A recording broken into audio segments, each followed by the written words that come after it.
Welcome back to the channel, everyone. My name is Colin. I'm joined today by Kiara. and we are trying something new. We are going to be looking at some catalogs from a long time ago in some cases, and we're going to determine if these sets are interesting to this day and kind of see how some of the themes have changed over time. Today, we're looking at the Holiday 2007 catalog, which features, I think, one really good set, right? Yes. And one that Right. is controversial. That is the Market Street. So let's go ahead and dive in.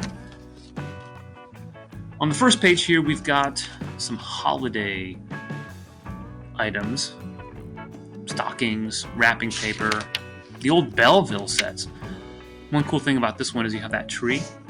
That's half white with snow and then half green. I think that one's pretty cool. Plus one of the old school advent calendars.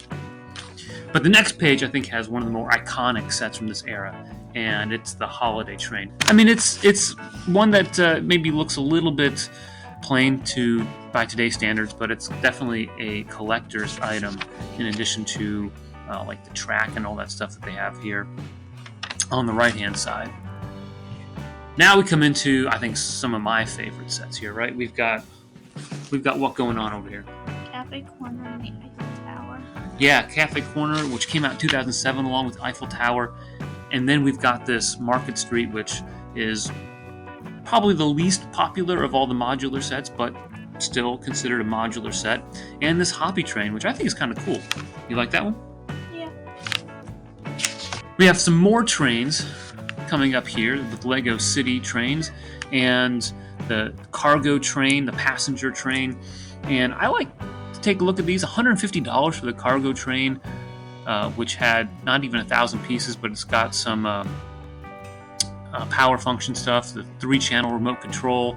I've never really been huge into LEGO trains, and I gotta say that this train station here on the right-hand side, kinda lame. Why do you think it's lame? It's yellow. No sensible train station is ever yellow. No, there's the color, but there's so many pillars and columns and it's so open air that it doesn't really strike me as much of a train station as maybe a little bit of a train depot out in the middle of nowhere. City also is pretty well known for having a lot of other types of vehicles. We've got a dump truck, we've got a huge building crane, which was a kind of a cool set, but I don't know if it really would fit very well into a city. And then a classic gas station here on the bottom left. But on the right-hand side, we've got some boats that actually float. You want a boat that floats? What use is a boat that doesn't float? Well, a lot of LEGO boats don't actually float. And we've got this LEGO City Harbor, which I think is a pretty cool set. You like it? There was a similar set back in the 1990s, the Launch and Load Seaport, that it reminds me of. And, it has like this cargo boat and this crane that lifts things up. City also has a ton of police and fire stuff, and you see this starting on the left-hand side. We got this black and white police station on this rock base plate. What do you think? It's okay. I don't like it at all. I think the color scheme's kind of off the black and white. I'm not a big fan of that, the way that they have it, and just the raised base plate's kind of weird. Like, who would put a police station on a raised rock platform? Kind of odd to me. Alcatraz. That's a jail or a prison, but not a police station. We also have an airport. The airport, I think, is kind of cool, but it's pretty open air at the top, and there are really no sidewalls, which I'm not a fan of. Doesn't make a whole lot of sense. Yeah.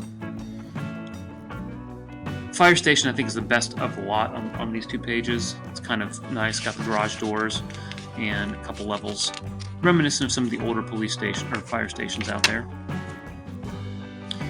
A lot of essential city stocking stuffers here. We got some small sets, including one that I believe I have. This off-road fire rescue on the right-hand side that I got from my parents about 15 years ago. In a stocking? No, they just kind of gave it to me one day. I was getting back into LEGO. The old school base plates for the road and garbage trucks and cement trucks. I think there's some pretty cool vehicles here, honestly. Ambulance. We also had a new line of Castle back in 2007. that they came out with. And on the left-hand side, you see they have this castle chess set. You like that? Yep. I'm not a big fan of it.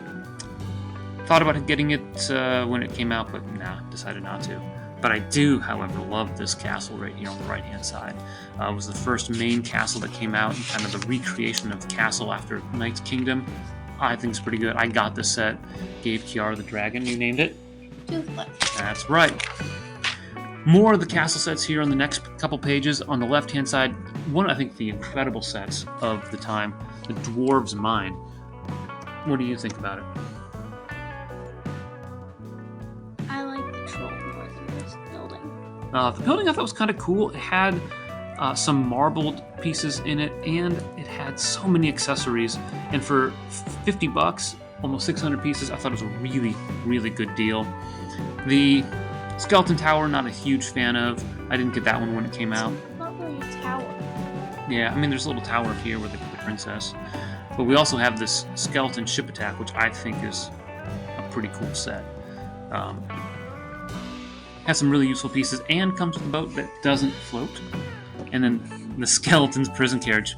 You like those Skelly horses? Skelly horses. Yes. Yeah, they're kind of cool.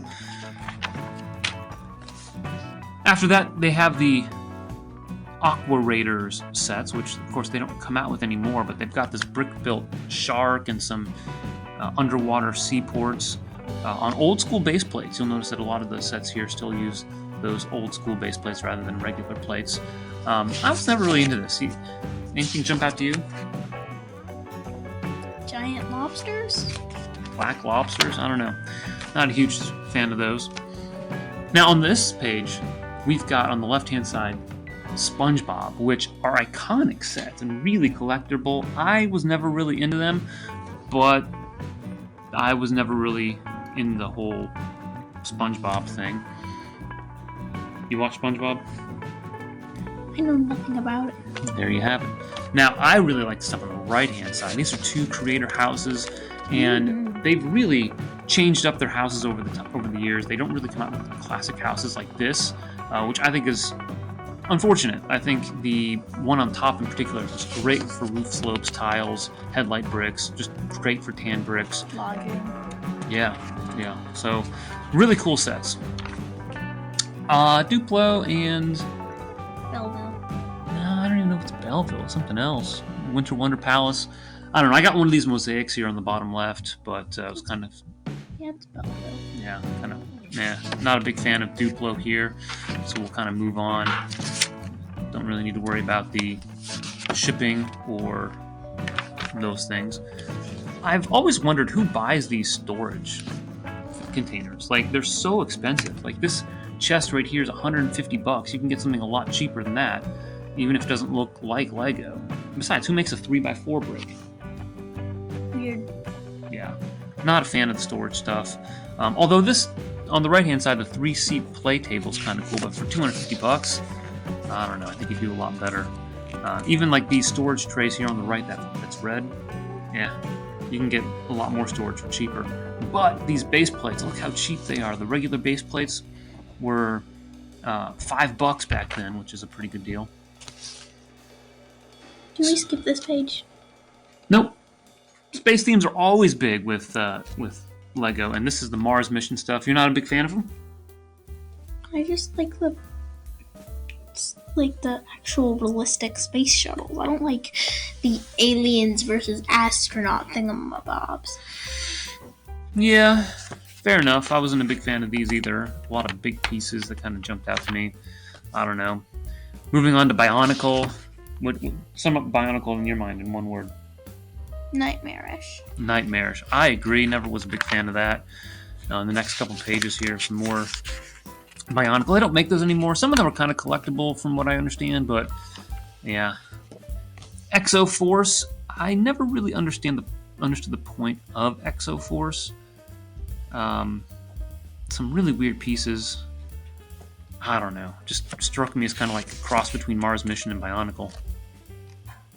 Mm-hmm. Now we got some cars. Some LEGO racers and Technic cars. This is kind of a staple of LEGO, but again, nothing that I was ever really into. Although I have to say, this Ferrari F1 team on the left is kind of cool. I suppose. I don't like cars, though. No? What about this yellow one on the right? It's yellow. You're not a big fan of yellow. Yeah, I think the Ferraris are kind of cool, but not a big fan of them. We got some power function sets here. We got this big rig at the top left, and then this... a really, really fat dinosaur. Yeah, that's the problem. The execution. Like, if you had a movable dinosaur, that'd be kind of cool, but it just doesn't really... It doesn't look quite like a dinosaur. It's kind of like it's partially there with the head, but missing out on other things. So yeah, I prefer Kingsley. Yeah. On the right, we got some kind of larger sets. The Boeing 787 Dreamliner, which is more of an iconic set. I was never really a fan of it. It just struck me as kind of LEGO before it got to the point where they could really make smooth, sleek lines. And of course, we have this Ferris wheel that is kind of cool, but the forerunner of the fairground sets. And so it's not really minifig scale, but you can definitely see components of that in the most recent Ferris wheel that came out. Mindstorms, fan of them? Depends. They use these in the LEGO League or something like that in programming, which is kind of cool. Technic stuff. I liked some Technic stuff, but honestly, a lot of it just never really been my thing. A lot of complicated builds, which I don't mind complicated builds, but it's impossible to take some of this stuff apart. Now we got some big sets. We got some LEGO Star Wars, huh? And any one of these jump out to you? The especially evil one and the especially evil one. Which ones are those? The Death Star and the Star Destroyer. Yeah, that Death Star on the right-hand side is massive. It was $300 at the time, which is pretty big, almost 3,500 pieces. And this massive $300, 3,000-piece Imperial Star Destroyer. I don't even know if I'd had room for it, but it's pretty cool. We've got a smaller Imperial Star Destroyer on this next page on the right-hand side that's a little bit more doable, $100, and I think a pretty good deal for 1,300 pieces. Comes with some really good minifigs, including a Darth Vader, some Emperor's Royal Guards, 2 of those, some Stormtroopers. Some mice. And the Mouse Droid. Some more smaller Star Wars sets, including the Naboo Starfighter and the Vulture Droid. Again, I was never huge into LEGO Star Wars just because I knew that if I collected some, I'd probably start collecting more. But, some cool battle packs and some nice small sets. And then finally, we've got the back, which is the... weirdo side. Yeah, this weird Luke Skywalker... thingamajig. Yeah, minifig. It's, 4 pieces that you put together, including the stand. I don't know. I'm not really sure what the point of it was. I guess some people really were interested, of course, in the Star Wars stuff, but it looks kind of weird to me with the way the arms are bent and hands clasped around the legs. Lightsaber. Yeah, the legs are kind of weird too. All right, well, that's the catalog. I wonder what you all think about this. So if you saw a set that you really liked, comment down below. Let us know what that set is. And we'll be doing some more of these catalogs. I've got some that go back to the 1980s, some of the 1990s ones, and even some of the recent LEGO catalogs that we can take a look at and see how LEGO has changed over time. All right, everyone, that wraps this up. Always remember, keep building together.